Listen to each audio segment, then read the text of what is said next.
Esse apartamento é um apartamento que está num edifício construído na década de 50 e a gente, na verdade, aqui aplicou um conceito de retrofit, que é a modernização de uma construção antiga para um novo uso ou para um mesmo uso, mas com uma nova forma de uso, né? É um apartamento, na verdade, de um solteiro, né? Ele é uma pessoa muito plural, então o Sérgio costura, ele escreve, ilumina, faz iluminação de teatro, de dança, cozinha. Então é um cara que toca piano, tem muitas demandas aí de atividades e que a gente tinha que, de alguma forma, fazer com que todas elas coubessem dentro desse espaço. Então a opção foi fazer uma sala grande, né? E uma sala que pudesse comportar várias dessas atividades, né? Então ele tem uma mesa de trabalho, o piano dele, uma área para receber os amigos. Ele é um cara que adora cozinhar e receber os amigos, e isso muito integrado com a cozinha, porque se alguém que cozinha e gosta de cozinhar tem uma cozinha isolada, ele está fadado a ou espremer os amigos na cozinha ou ficar isolado dos amigos durante um jantar, por exemplo.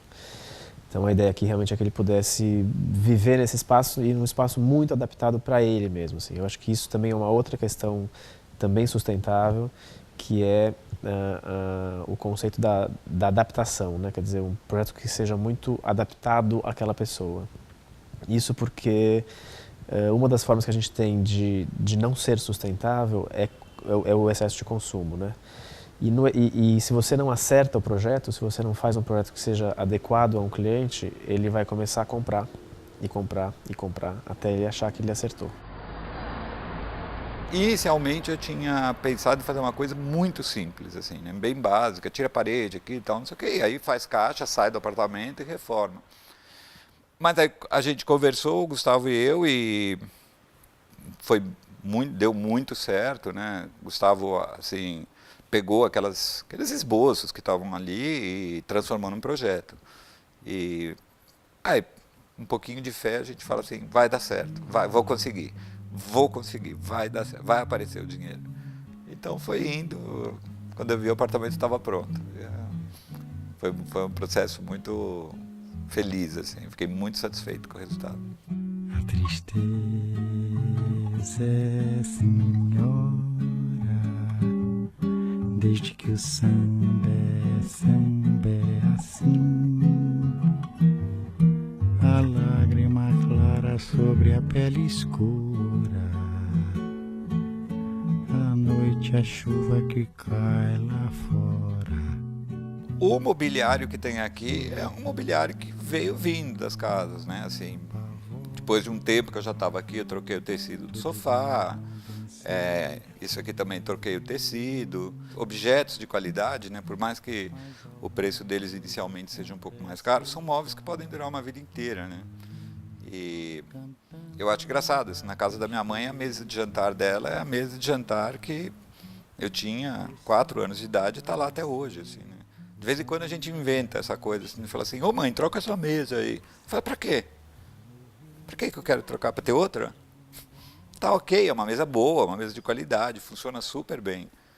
E devo dar crédito a ela, dessa coisa de cuidado com necessidades inventadas, assim, artificiais, né? Que ficam se deslocando, assim. Acho que não é isso que você precisa, não precisa trocar uma mesa, não precisa trocar o sofá. Talvez você esteja precisando de outra coisa, presta mais atenção. Esse crédito eu devo a ela. Nesse apartamento aqui, quase 100% dos móveis são móveis de reuso, né? O reuso, na verdade, é uma prática muito comum, né? Uma prática bastante que a gente usa bem corriqueira nos nossos projetos, né?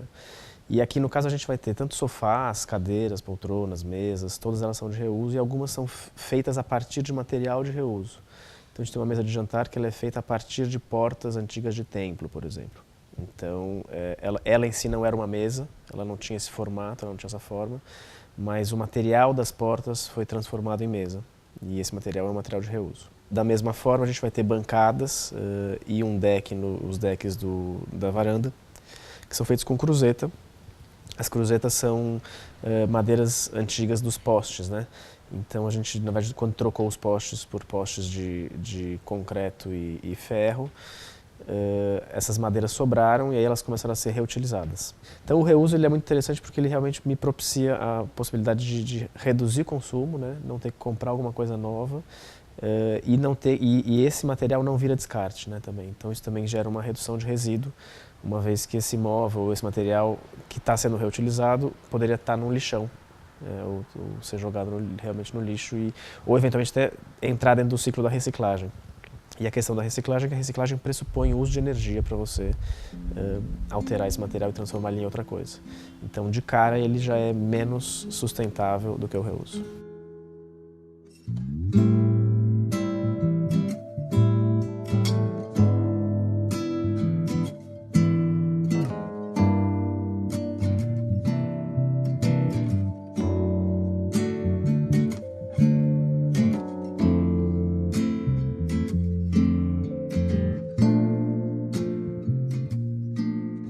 Projeto Sustentável Take 9. Por que ser arquiteto? Puxa, isso é... Por quê? O arquiteto tem uma responsabilidade muito grande para com a cidade, para com o meio construído. Eu me tornei um engenheiro muito mais por falta de opção, assim, por não saber o que eu queria ser.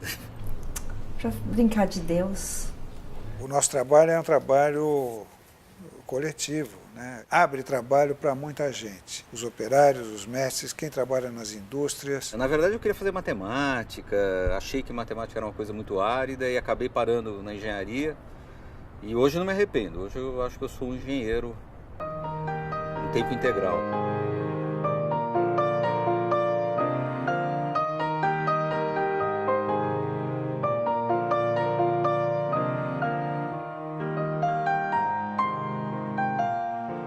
Eu tinha alguns cômodos com madeira, com a madeira original do apartamento, alguns cômodos com cerâmica, mas era uma colcha de retalhos, na verdade, tinham vários pisos diversos. Do ponto de vista sustentável, trocar esse piso todo seria uma insanidade, né? A gente, inclusive, jogar fora a madeira que estava colocada aqui e a madeira de boa qualidade não faria o menor sentido. Então a gente optou por aplicar um piso sobre todos esses pisos. Então esse piso que vocês estão vendo aqui, ele é um piso de laminado melamínico, que é colado sobre os outros pisos todos. Então eu não fiz nenhuma remoção, a gente não gerou nenhum resíduo de demolição de pisos aqui. Todos os pisos continuam aqui embaixo. Eu costumo dizer que eu prefiro um material não sustentável, que seja durável e bem adaptado a um projeto, do que um material sustentável que dure pouco tempo e que o cliente rapidamente queira trocar. Porque se quiser trocar já não é sustentável, né?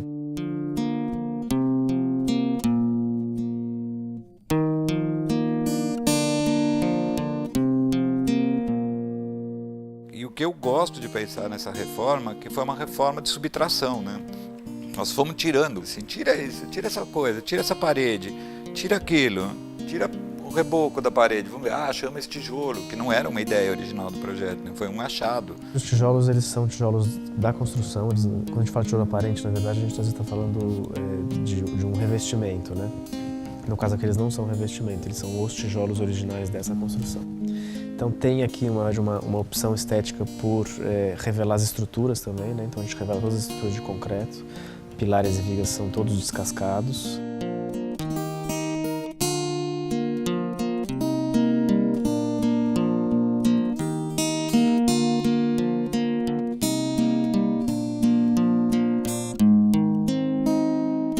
A gente também teve um desejo aqui de mudar um pouco paredes de lugar, mas deslocá-las 50 centímetros para aumentar ou diminuir um cômodo ou outro. E aí o que a gente fez, na verdade, foi que a gente demoliu essa parede tijolo a tijolo e reconstruiu ela tijolo a tijolo de novo. Então a gente, na verdade, simplesmente realmente como se fosse um Lego, a gente desmontou uma parede e remontou ela do lado, né? Mais do que uma questão estética, tem realmente uma preocupação de que essa solução, que certamente daria um pouco a cara do projeto, que fosse uma solução que não gerasse uma intervenção efetiva de colocação de um revestimento, por exemplo, mas que eu pudesse simplesmente ter algo que parece um revestimento, mas que é algo que já está aqui há 50, 60 anos, a gente simplesmente deixou ele à mostra.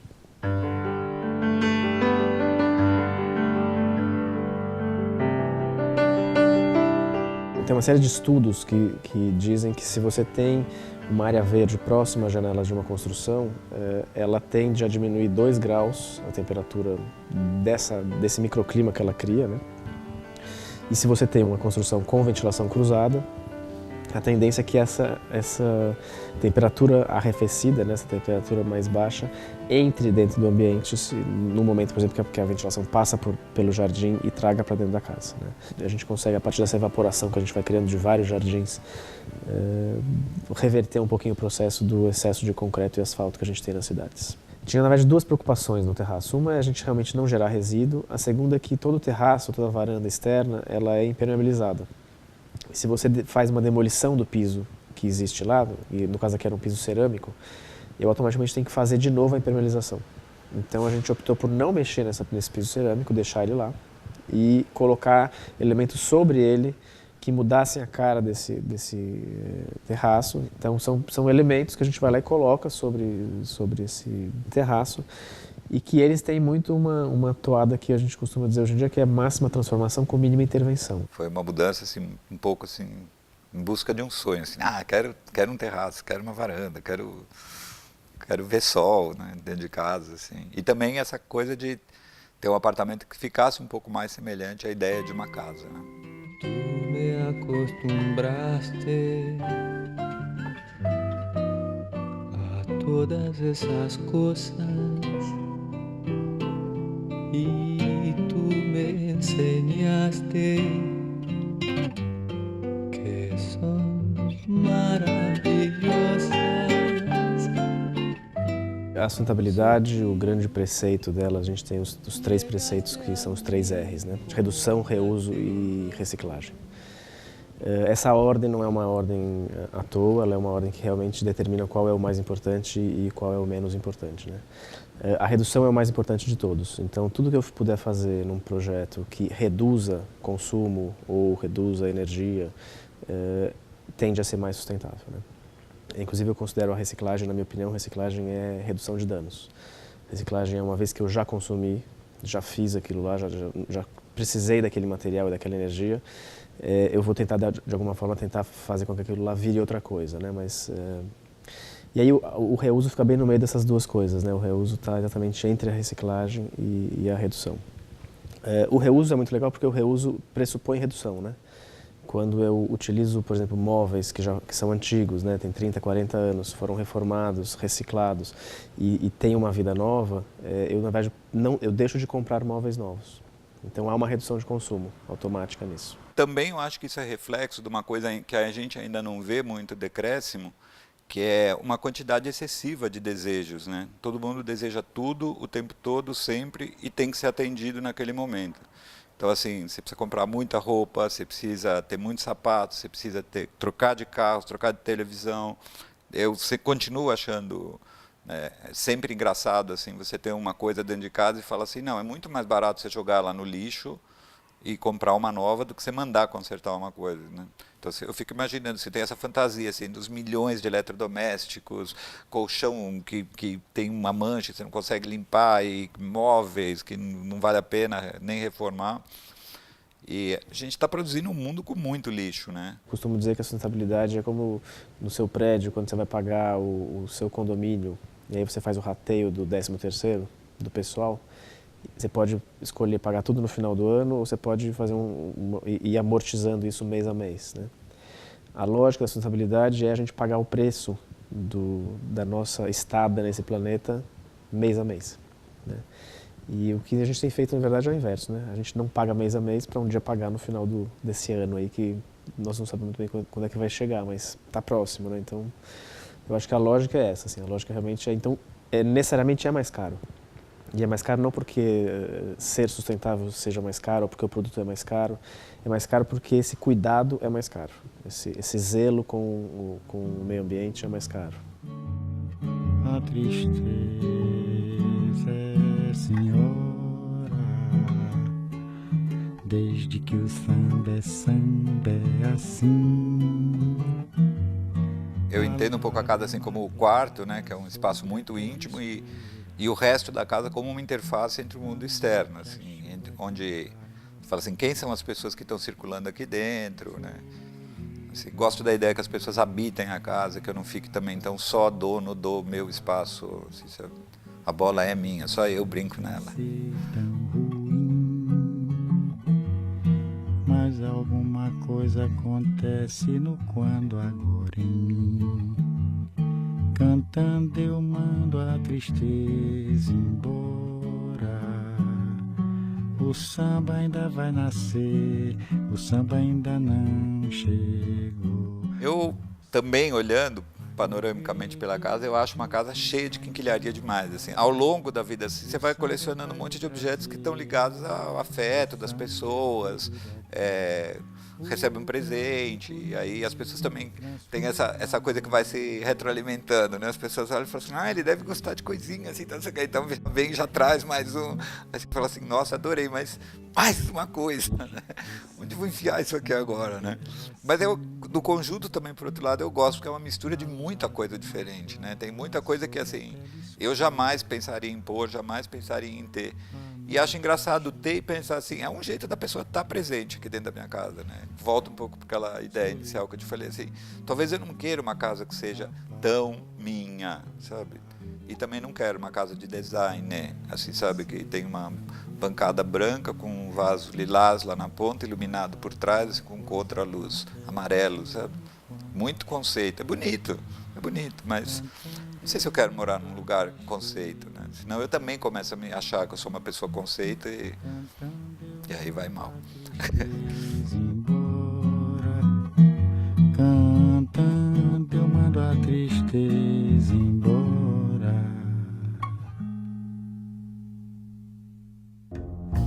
It's not 'cause I shouldn't. It's not 'cause I wouldn't.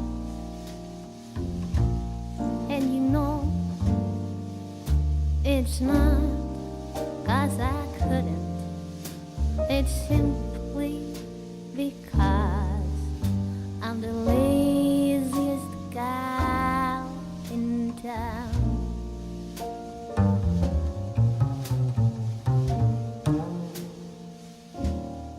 Essa é a Justiça brandegiana, mais conhecida como camarão vermelho, da família das acantáceas. Ela é originária do México e provavelmente veio para o Brasil quando algum apaixonado por plantas a viu lá e acabou trazendo para o Brasil. Como ela é super fácil de propagar e de se adaptar, se deu super bem aqui no Brasil. My poor heart is aching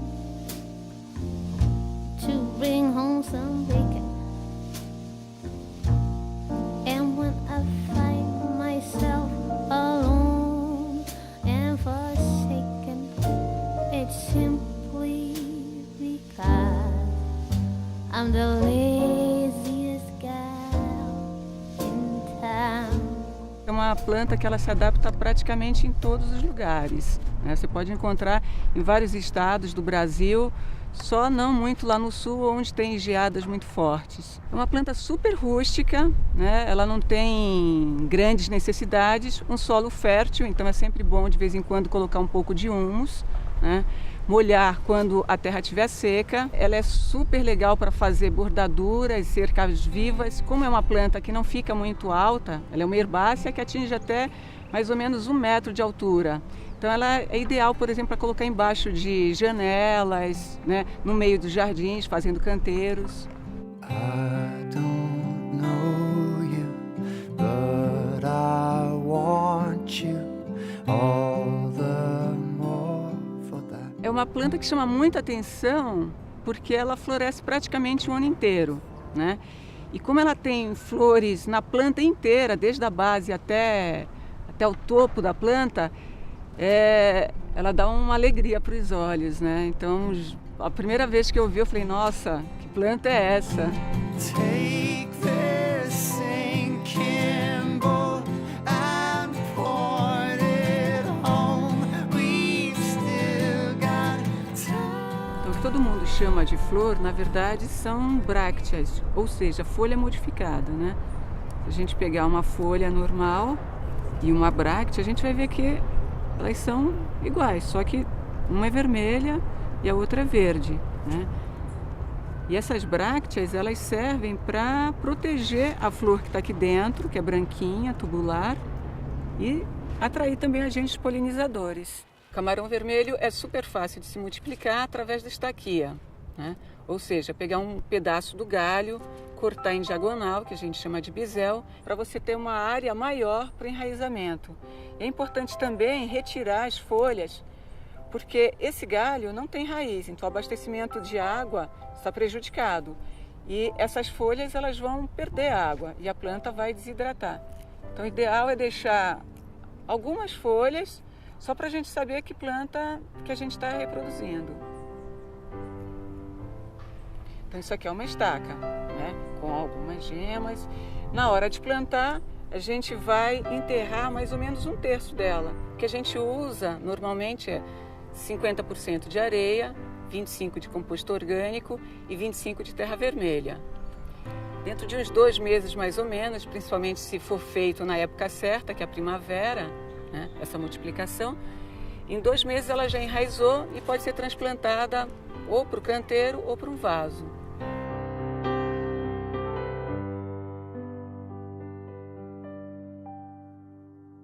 O camarão vermelho é uma planta que ele pode ser plantado tanto a meia sombra quanto a sol pleno, mas a sol pleno ele fica muito mais bonito.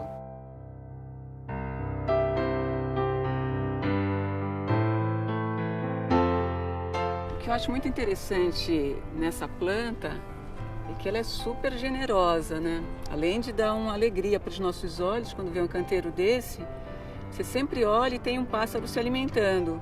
E como ela floresce o ano inteiro, isso significa que ela fornece alimento para pássaros, insetos, o tempo todo.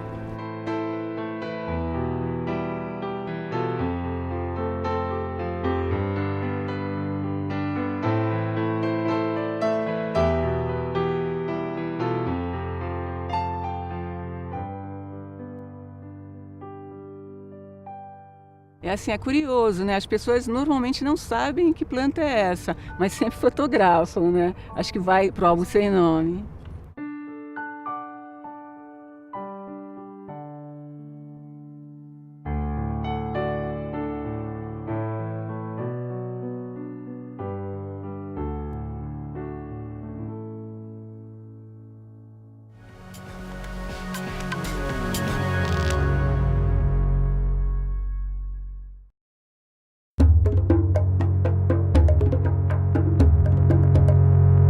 Desculpa, gente. Take 11. Melhor. Pior, melhor? Criar formas novas, estruturas novas, uma estrutura como essa aqui da casa e outras que a gente fez um monte de estruturas interessantes. E o pior, né, é A parte difícil é o dia a dia, a parte comercial, relação com clientes, que é uma parte mais ligada a uma empresa comum. a obra que, por algum motivo, não sai do papel. Quando está fazendo um projeto de uma escola, eu ouço o barulho da criançada no recreio, fazendo esporte, né? Quando você está muito dentro de um projeto.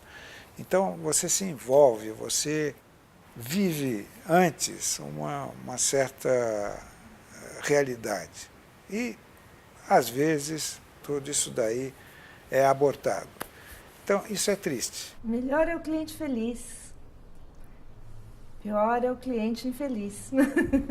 Os cheiros que a obra tem de cal, de cimento e no final de pintura, né? O cheiro da obra é muito gostoso. De fato, quando você está na sua casa e tem uma obra pesada do seu lado incomodando, não tem nada pior. Para mim isso é música.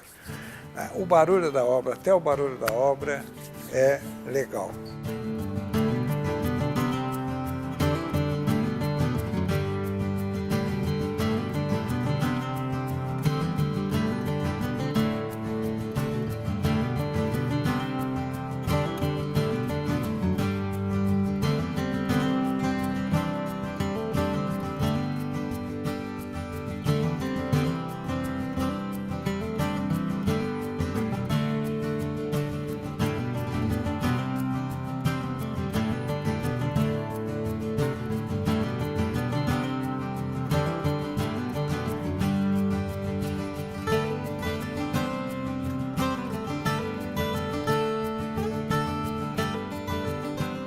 Pesquisando na internet, na época, eu descobri uma ONG que ensinava a fazer um aquecedor solar de baixo custo, um aquecedor artesanal, né? E eu entrei em contato com essa ONG, com o coordenador, e aprendi toda a tecnologia. Inclusive eu trabalhei por alguns anos como voluntário nessa ONG, estudando e ensinando a tecnologia do aquecedor solar de baixo custo. Ele é fácil de fazer com materiais que você pode encontrar em qualquer loja de material de construção, né? E estudando o aquecedor, eu queria montar um sistema que fosse um pouco mais resistente e durável, né? Aí eu desenvolvi esse tipo de coletor, que ele é feito todo com um tubo de PVC, próprio para água potável, e que ele é muito resistente às intempéries, né? Principalmente à chuva de granizo. Eu uso os tubos mais finos encaixados num tubo mais grosso. Aí, não tendo vazamento, eu pinto eles de preto, e atrás eu coloco uma chapa também pintada de preto. No caso, eu estou usando embalagens de Tetra Pak, que são embalagens de suco, de leite. A embalagem Tetra Pak tem essa vantagem de ser muito resistente por causa da cobertura de plástico. Na parte de cima, ou na parte interna da caixinha, abaixo do plástico tem uma folha de alumínio. O alumínio ele é um excelente condutor térmico. Então, ele pintado de preto, exposto ao sol, ele vai captar rápido a energia do sol e vai conduzir. Para prender ele atrás da placa, eu usei fios feitos com garrafa PET, também que são uns fios bem fáceis de fazer e que são muito duráveis. Cortando um pedacinho de fita de garrafa PET com a mão, eu percebi que ele era muito durável, né? Eu fiz o teste deixando no sol por vários anos e se manteve com a resistência. Então, me veio a ideia, comecei a pesquisar na internet e encontrei algumas máquinas que produzem o fio de garrafa PET. Só que eu queria alguma coisa que fosse bem simples, bem caseira, né? Então eu desenvolvi essa maquininha aqui, que é um pedacinho de madeira, uma gilete de apontador de lápis, uma varetinha, né, um bambu, onde eu encaixo aqui a garrafa PET, faço um início do fio com uma tesoura, e depois eu vou puxando assim e vai produzindo o fio. Aí eu batizei o nome disso daqui de filetador de garrafa PET. Assim eu consegui montar esse coletor muito resistente, muito durável e fácil de fazer, né? Qualquer pessoa pode fazer, seguindo o manual que está no site. Isso é colocado em cima do telhado, exposto ao sol e voltado para o lado norte, que é por onde o sol no inverno passa mais deitado, então ele precisa ficar bem virado para o sol. Você monta um conjunto de placas conforme o tamanho do reservatório que você quer armazenar de água quente. Então vai ligado isso daqui num reservatório térmico. Percebi, veio de cá, veio de lá.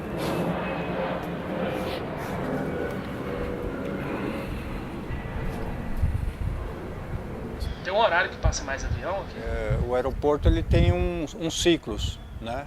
E quando ele começa a sair, sai um atrás do outro. Esse daqui é um kit didático onde eu demonstro o misturador externo que a gente faz num banheiro, evitando qualquer tipo de reforma. Então você imagina que aqui seja o teto do banheiro, tá? Aqui tem a tubulação lá de cima do forro. A água quente vem pela boia pescador lá da caixa, vai passar pelo forro. No teto do banheiro a gente vai fazer um furo só para passar esse tubo, né? Esse tubo vai descer, a gente vai fazer uma curva e colocar um registro aqui, subir e encaixar através de um T atrás do chuveiro. Então o funcionamento dele vai ser assim: você vai tomar banho, você vai abrir esse registro, que é água quente. Se a água estiver muito quente, você vai abrir o registro da parede para dosar a temperatura e ficar numa temperatura ideal para o banho. Caso você abre aqui, né, em dias que não fez muito sol, você abre a água quente, a água está meio morna, não está o suficiente para tomar um banho confortável, então você vai usar um chuveiro que tem esse recurso aqui que é um dimmer, né, um controlador de potência. Então você vai jogar só a quantidade de energia elétrica que está faltando para deixar na temperatura ideal.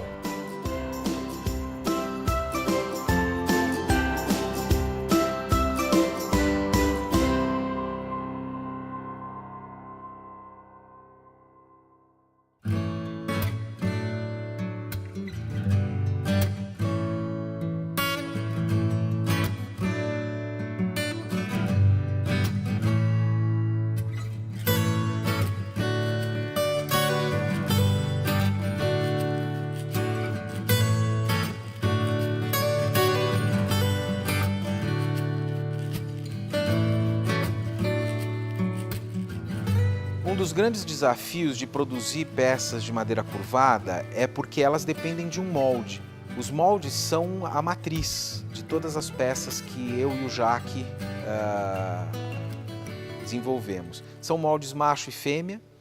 Esses moldes eles têm uma dificuldade técnica muito grande, porque eles têm que ter um grande nível de precisão.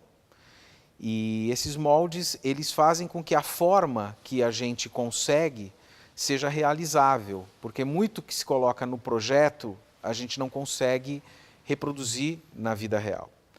E graças a esses moldes a gente consegue fazer com que essa madeira ganhe uma fluidez de traço muito grande. E a gente brinca bastante no nosso dia a dia, né, que sempre desse macho e fêmea nascem vários filhotes, porque eles vão sempre reproduzir um número maior de peças. Eu e o Jaque, a gente tem estilos diferentes, mas desde criança a gente sempre esteve muito junto em todas as fases da vida. A gente tem apenas 2 anos de diferença e nós sempre fomos os melhores amigos. Engraçado isso, assim, a gente sempre teve os nossos melhores amigos, mas entre nós sempre houve um respeito muito grande, uma admiração muito grande um pelo outro. E aí há alguns anos eu convidei o Jaque para participar da empresa, o Jaque topou o desafio e a gente muito rapidamente já começou a interagir no design. O Jaque ele fez HQ nos Estados Unidos durante alguns anos, se formou em moda, então ele tem uma referência do desenho muito forte. Então hoje a gente cria de que maneira? Cada um cria na sua prancheta. A gente tem uma característica de desenhar à mão livre, nós gostamos os dois de desenhar à mão livre. E nesse desenho de comunicação a gente acaba muitas vezes interferindo um no desenho do outro, trabalhando a 4 mãos, mas muito mais numa questão da interferência do olhar e de respeitar muito o traço um do outro. O resultado tem sido peças com uma variedade um pouco maior de leituras.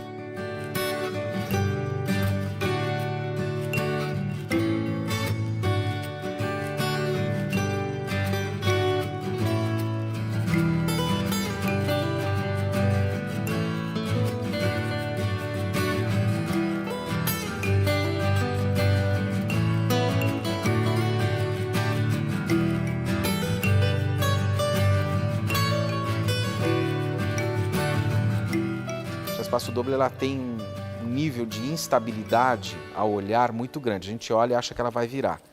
Quando a gente participou dessa primeira Bienal, a Chess ficava de fato num local de bastante destaque. E aí eu não sabia que o Oscar Niemeyer estava visitando a exposição e eu estava lá e aí me chamaram. O pessoal que fazia assessoria falou, olha, seu Oscar quer falar com você. Eu falei, meu Deus, acabou minha carreira, o que será que ele vai falar para mim? E até chegar no 3º andar onde estava a Chess Espaço Doble, passou o filme da minha vida. Mas quando eu cheguei lá, eu tive uma grata surpresa, ele pegou na minha mão e falou, menino, foi você que fez aí essa Chess? Eu falei, foi, seu Oscar, por quê? Ele falou, parabéns, é uma peça que tem uma estruturação evidente, uma estruturação muito bem feita. Se vê que o talento do teu trabalho é refletido nessa peça. Ela não vira. Eu falei, mas como é que o senhor sabe? O senhor não sentou? Ele falou, quem conhece de ergonomia não precisa sentar numa peça, assim como quem tem essa ergonomia sabe de fato como conceber uma peça. Foi mais ou menos isso que ele quis dizer, mas de fato foi um grande elogio ao trabalho, fiquei muito feliz. Essa é uma peça que reúne de fato muitas questões tecnológicas num mesmo projeto, numa mesma peça.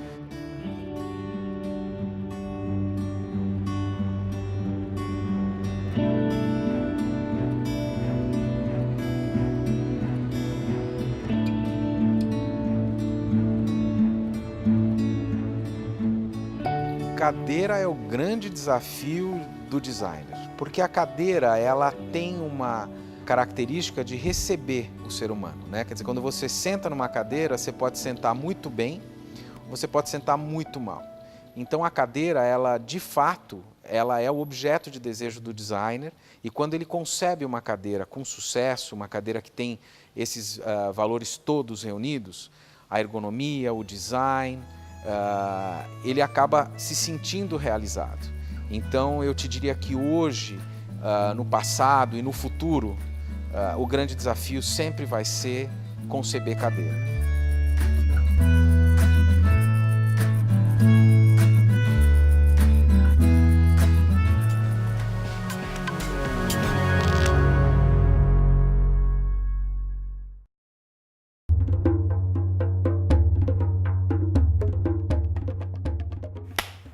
Pergunta é sacanagem, pô. O que é um planeta ideal, pô? Isso tá mais pra pergunta pra Miss, pô. Sei lá eu. Um planeta... Uma resposta de cara que mexe com madeira, vai. Não tem essa, não existe. É você saber lidar com o que você tem. Esse é o planeta ideal. Planeta ideal? O planeta ideal é o planeta Terra. É um planeta, é o que nós temos, né? Que todos pudessem usufruir, inclusive as gerações futuras, o princípio da sustentabilidade acontecendo de verdade na prática. É você ver o material que você tem, usar da melhor forma possível, é você se relacionar com a natureza da melhor forma possível. Menos guerra, menos miséria e questões materiais como essas aí, que já dá para superar. É tudo uma coisa só, um processo só. Gostou?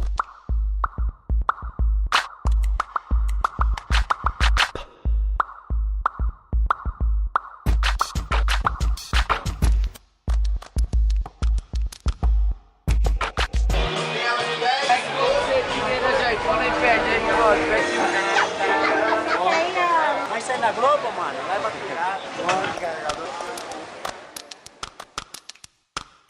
Tudo começou com um convite para fazer uma exposição aqui em São Paulo, chamada Fui para SP e Lembrei de Você.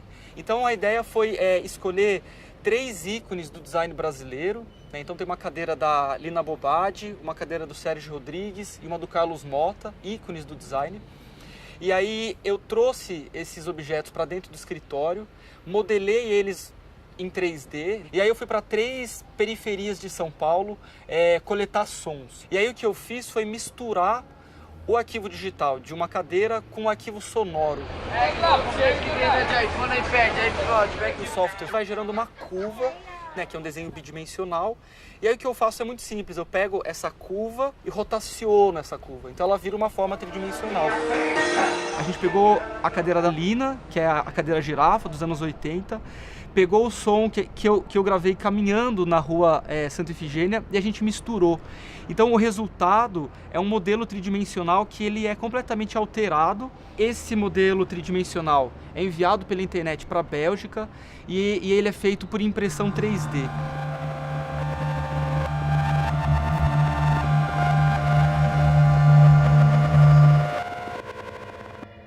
Eu adoro música eletrônica, internet, então assim, acho que tem uma questão de remix, né, e de autoria, né. Eu remixei um clássico do design, ou seja, virou uma outra coisa, mas quando eu olho para a cadeira, eu ainda reconheço a cadeira da Lina, mas ela é esquisita, né, ela é um remix. Então ela é uma cadeira que é um manifesto, ela tem a função de uma cadeira, mas muito mais do que isso, ela é uma cadeira que te instiga, que te emociona.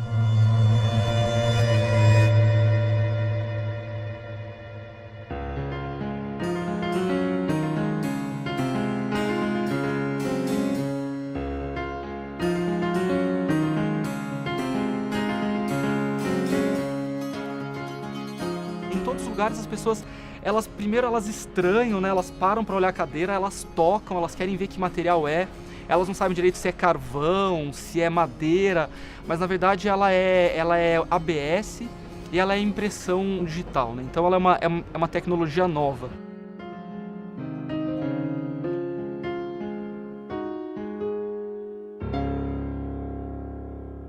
Durante esses 5 minutos de áudio, você tem mais barulho, você tem ruídos, alguém grita, passa um ônibus, e aí a gente sobrepõe essas 2 camadas. Então quando você olha para a cadeira, é quase como se você conseguisse ler a música, né? Ler esse arquivo sonoro. Então essa cadeira começa a ser alterada, né? Que são essas curvas, né? Esse movimento que essa estrutura da cadeira faz, e ela vai representando visualmente esse drama narrativo, esse drama sonoro.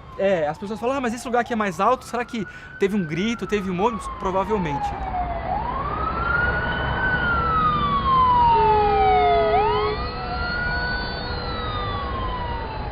Se é bonito ou feio não é uma questão relevante, né? Eu acho que a beleza não é uma questão contemporânea, não me interessa. Se as pessoas acham o meu trabalho bonito, legal, mas isso pra mim não importa. Me interessa muito mais essa narrativa, me interessa muito mais essa história, né? Esse meio do caminho. Então eu acho que a cadeira ela fala disso, né? Então design vira beat, música é beat, né? Tudo vira 0, 1, 0, 0, 1. Você consegue misturar coisas que antigamente você não conseguia misturar.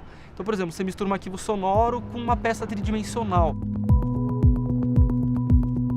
É interessante imaginar que num futuro próximo eu não vou precisar comprar uma cadeira que eu gostei na Noruega, né? Eu vou poder simplesmente comprar ou pegar o arquivo digital e vou poder imprimir essa cadeira na minha casa, né? Então vai acontecer com o design um pouco do que aconteceu com a música, né? Vai entrar muito em questão a noção de autoria, de piratear.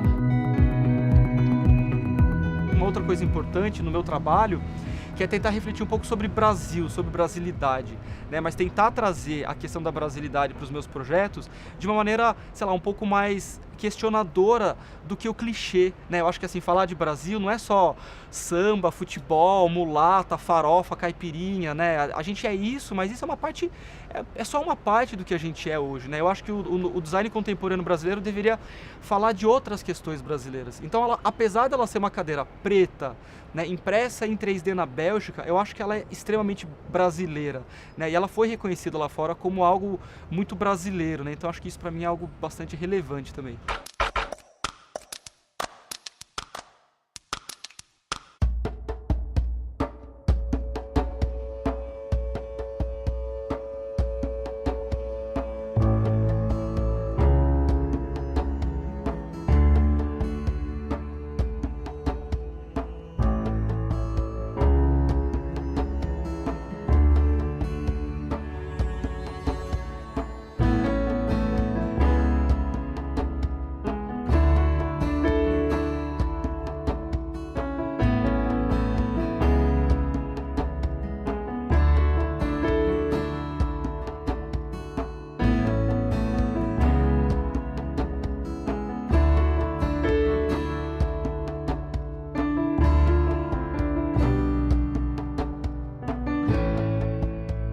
A gente fez uma reforma geral, praticamente tirou tudo que tinha de plantas.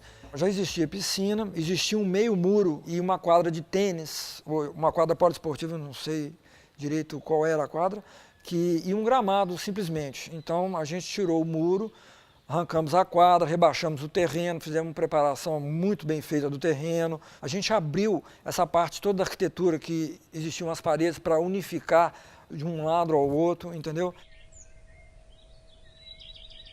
Foi muito fácil, assim, encaixar o jardim aqui, porque a casa tem um espaço bem generoso e só uma questão de composição, entendeu? De onde local o quê e quais plantas agruparem de acordo com a volumetria dos muros e a volumetria da casa e respeitando totalmente a arquitetura que é do Rui Otaki. Coisa boa com coisa boa não tem como dar errado, né? Então você vê, você pega um projeto de uma casa do Rui Otaki e um paisagismo do Luiz Carlos Orsini, quem em sã consciência pode imaginar que isso não vai dar certo, né?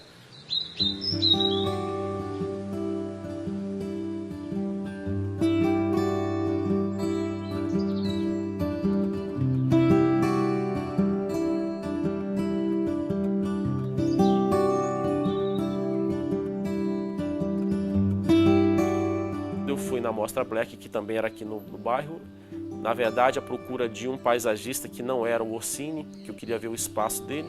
Só que quando eu entrei na Mostra Black, que me deparei com o jardim dele, eu falei, é esse.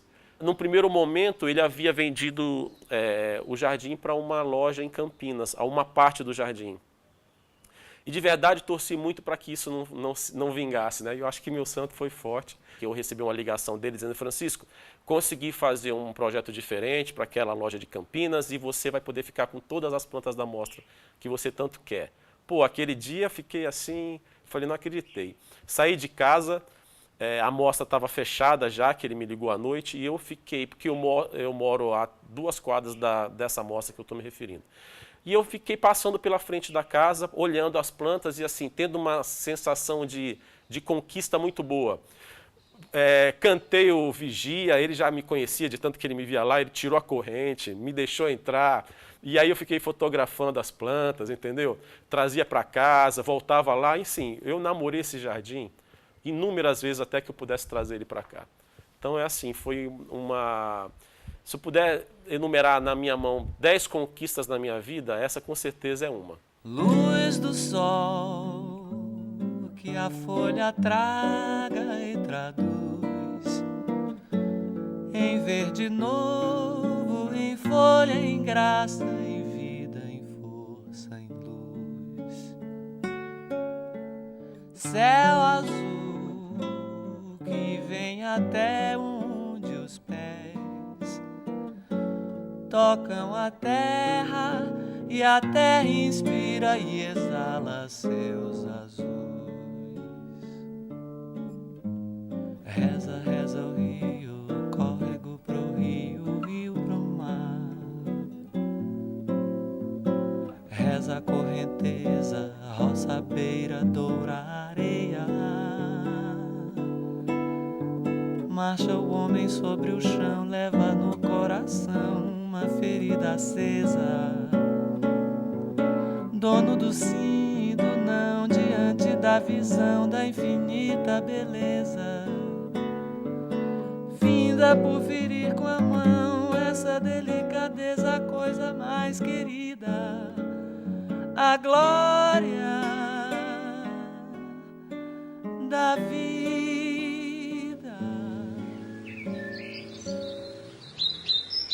O que manda no jardim é estrutura vertical e o resto depois é alterado.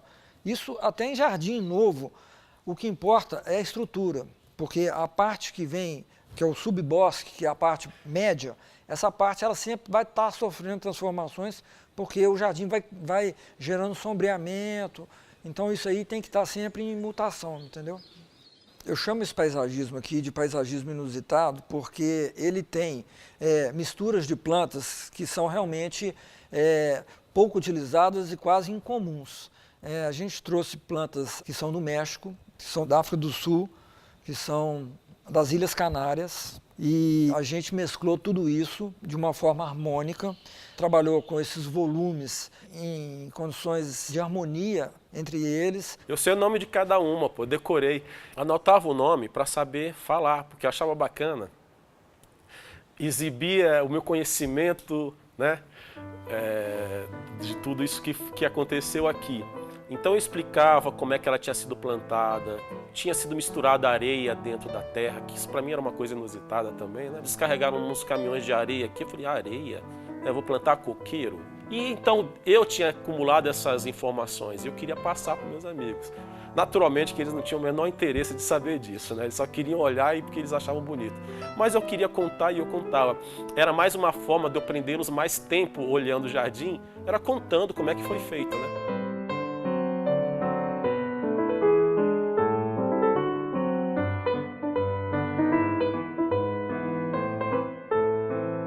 Eu chego, primeiro olho as plantas, né? O que precisar eu vou lá limpo, retiro a sujeira das plantas. Aqui dá mais trabalho. Essa aqui é aloe.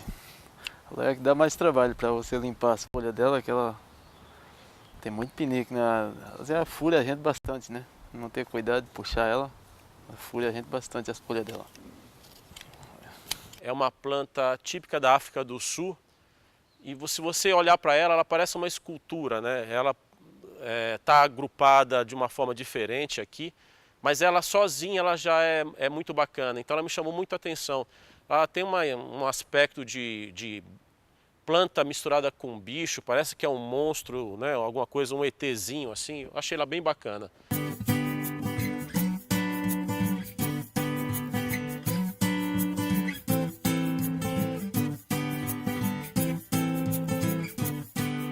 Quando você compra um carro novo, que você sonha muito com o carro, e você pega o carro e sai passeando, né? Você baixa o vidro, você não quer nem pôr isso filme, você quer ser visto dentro do carro, não é mais ou menos isso? E eu queria que meus amigos também tivessem essa sensação. Eu disse para eles, olha, é para conhecerem meu jardim, eu quero que vocês façam parte disso. E eu fiz uma recepção aqui, regada a champanhe, entendeu? Foi bacana o negócio. E foi legal, porque todo mundo ficou assim, de boca aberta com o jardim, que na verdade eu já imaginava.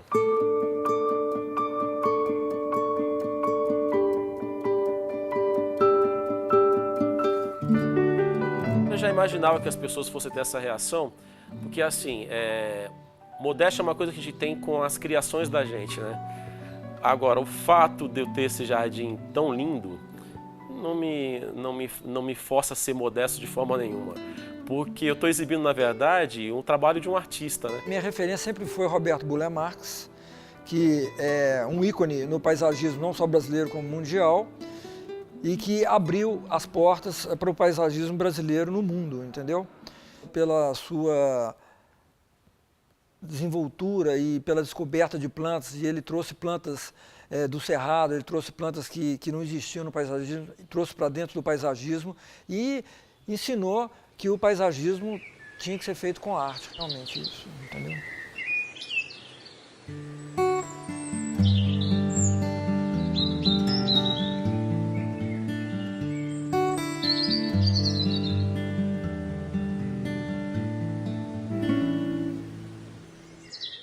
Casei, né, com o jardim. Namorar o jardim, namorei quando eu estava na mostra, né? Aqui é uma história de casamento mesmo. Eu casei com esse jardim. E casamento à moda antiga, sabe? Que só se separa quando morrer. Então, como o jardim não vai morrer, eu acho que só vai acabar quando eu morrer, né? E eu espero que demore bastante.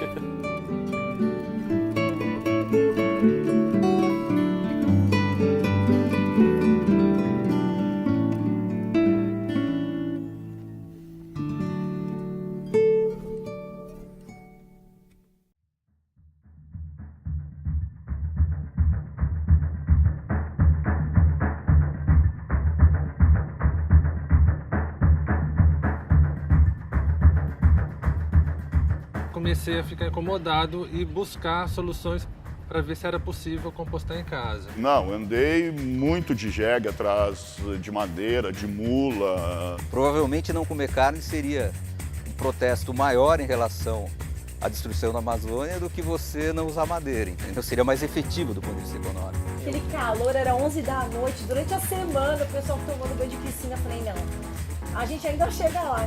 Tem que tirar